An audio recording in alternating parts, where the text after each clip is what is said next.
This is my updated top 10 PS4 games, right? Top 10. I thought about doing top 15 or top 20, but I wanted to narrow it down to 10 for now, right? As these types of ranking lists, they're very tricky to do, right? And when I do like an updated style listing, it's games that I added to the list or games that are older games that I did replace, right? So please like, share, subscribe, and leave down below in the comment section your top 10 PS4 games. Number 10 is going to be Knack 2. Knack 2, in my opinion, is one of the most underrated PS4 games, coming out like in 2017. And Knack 2 really expanded on, the first game, right? It was a big, it was like an improvement from the first game, right? You had more offensive variety like in Knack 2. I really enjoyed the co-op in Knack 2 as well. And Knack 2 has the concept, right, where so it's literally a size-based game. So literally you're like this character that collects orbs, and the more orbs he gets, or relics, the bigger he gets. The scale of the game gets bigger, the enemies get bigger, the pacing of the game changes, right? There's puzzles, there's platforming, right? And it has a very cool kind of animated style to it, a visual style.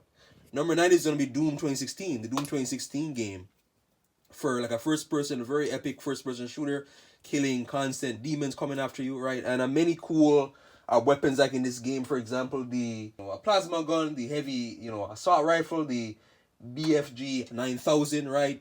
Doom 2016, and it is a remake, right? To my knowledge, it is a remake, and a great visuals in the game. Presentation wise, it is amazing. I like the kind of sound, the sound design and sound effects from some of the weapons, and lots of cool enemy sequences.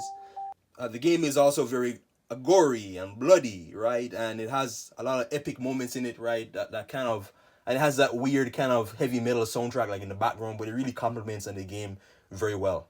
And cool loopholes it gives you.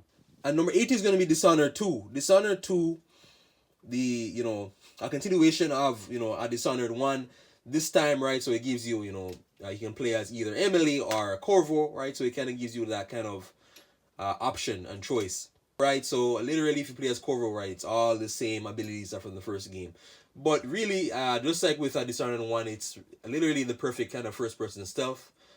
From a first-person stealth perspective, right, it does everything like so perfect, and lots of like cool different, like in each level there's like certain targets you gotta assassinate, and there's lots of cool ways to kind of approach other targets. There's puzzles, there's saves, there's side objectives, right? There's it is a Bethesda game, so there's like these side NPCs that you can meet that lead to other kind of sides of other places in the mission, right, which will give you more kind of gold, etc. Number 7 is going to be Rise of the Tomb Raider, the 20-year celebration. Rise of the Tomb Raider, right? For the same reason why I love the other Tomb Raider games. It's like action, it's a perfect adventure style game. A lot, cool crafting system in the game, upgrade system. I really enjoyed, right? And this one, I did a great job kind of balancing the puzzles, the platforming, and the adventure, right, together. Great graphics, great visuals, right? And Rise of the Tomb Raider is the perfect game, right? If you're looking for like a random game out there, like for PS4, Xbox One, I highly recommend it. My number 6 is going to be Crash Bandicoot Insane Trilogy. 3 games in one, a remake to of the original Crash Bandicoot games. You can't get any better than that. Crash Bandicoot Insane Trilogy, I really enjoyed all 3 games a lot, right? The second one I probably enjoy the most. And with Crash Bandicoot games, these early ones, they're difficult. They're they're very tense, suspenseful, and just learning on the platforming and the time of the jump, right? Trying to time everything as you play through the game. And the good thing as well with Crash Bandicoot Insane Trilogy, right? So if you don't like the first game, you can go to the second game. Or if you don't like the second game, you can go to the third game, right? Or, vice versa, right? So it gives you lots of options, right? So you're not stuck on, like, if you're stuck on one level, you can go to like another game, right? Within the, a collection. I'm in the top 5. Number 5 is going to be The Witcher 3 Wild Hunt. What I really like about The Witcher 3 Wild Hunt is how big the world is and how many characters and side quests that you can explore and go through. A great voice acting like in this game. I like the combat a lot like in this game. Right? Some of the visuals, I could have been better, but Witcher 3 easily makes up for it. Like for a great story, great side quest, right? As well DLC storylines, which literally is even bigger, makes the game even bigger and bigger and bigger, and expands on the game. Many characters to meet, many monsters to hunt, right? Lots of replayability in this game, and lots of memorable dialogue moments. Number 4 is going to be Spider-Man 2018, the Insomniac Spider-Man game. Now, it is kind of weird because, no, sorry, Insomniac, I did a great job like in the Spider-Man games. They really improved upon it in comparison to the Activision, right? So like when Activision had it right, it was different. But the Insomniac Spider-Man 2018 Spider-Man game is, the web swinging is perfect. The combat feels perfect, right? With light heavy attacks, web swinging moves. There's a perfect balance in terms of the web swinging.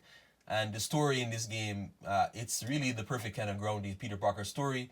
And it's a more experienced, older Peter Parker, right? But it kind of implements like a villains like a Mr. Negative, Doctor Octopus into the story, Wilson Fisk, the Sinister Six, Shocker, right? So there's lots of cool villains in this Spider-Man game, and with the game as well, it's also fun to explore New York City. Number 3 is gonna be Uncharted 4. So for the same reason why I loved Rise of the Tomb Raider is the same reason why I love Uncharted 4. Uncharted 4 I enjoyed even more. Uncharted 4 is literally, this one came out like in the peak of the PS4 generation. Uncharted 4, right? This is literally the conclusion to the kind of Nathan Drake saga. I want to see him return like in a future game. But Uncharted 4, presentation 10 out of 10, visuals 10 out of 10, story 10 out of 10. Everything right about this game is amazing. The adventure, the action, the shooting mechanics, they improved a lot. They did a lot of improvements from Uncharted 3. While still keeping it very, the pacing of the game is obviously different, but it very much has that Uncharted style to it. The puzzles, the adventure, so, there's even this platforming too as well, in some areas of the game. Number 2 is going to be God of War 2018. God of War 2018, they changed it, right? So they changed the mythologies going from Greek to Norse, so it's going to have a different kind of visual style to it. They changed on the camera angle. But literally, why I love this game so much is the immersiveness of the game. You really feel like you are part of this kind of Norse world as you're going through, you're learning Legends of Thor, Odin, and, the Legend of Ragnarok. And literally Kratos, the chemistry between Kratos and Atreus this time around, Kratos having a son, at the mood of the game being different as opposed to those previous God of War games. And it's like a semi-open world, like, that's like an open world style game, so there's lots of replayability, there's lots of places to explore, and some places are very big, they're very dense, they're very detailed, and visually, it is one of the best. It is another great looking PS4 game. My favorite PS4 game is Red Dead Redemption 2, a very popular game, extremely popular, and I can't wait for Red Dead Redemption 3. That's probably going to be forever, in like another 10 years. But Red Dead Redemption 2 is literally the perfect kind of like cowboy kind of immersive style game. You really feel like you are a part of this world, and it feels very realistic. It's the most realistic game I've ever played.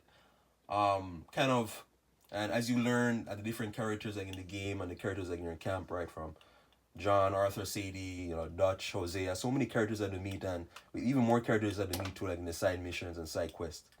And with the story being so good, it adds a lot of replayability to it, right? So every time I replay this game, I probably replayed the game like 6 times over the many years, right? So every time I replay the game, right, I pick up a new piece of dialogue or a new kind of secret item, right, or a new area. And there's many areas to explore, lots of side quests to do, many animals to hunt, right, like in this game.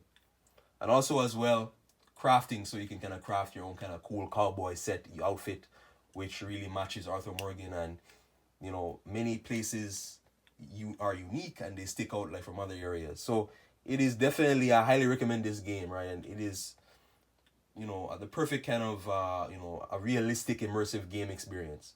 So yeah, top 10 PS4 games. Please like and subscribe. Thank you.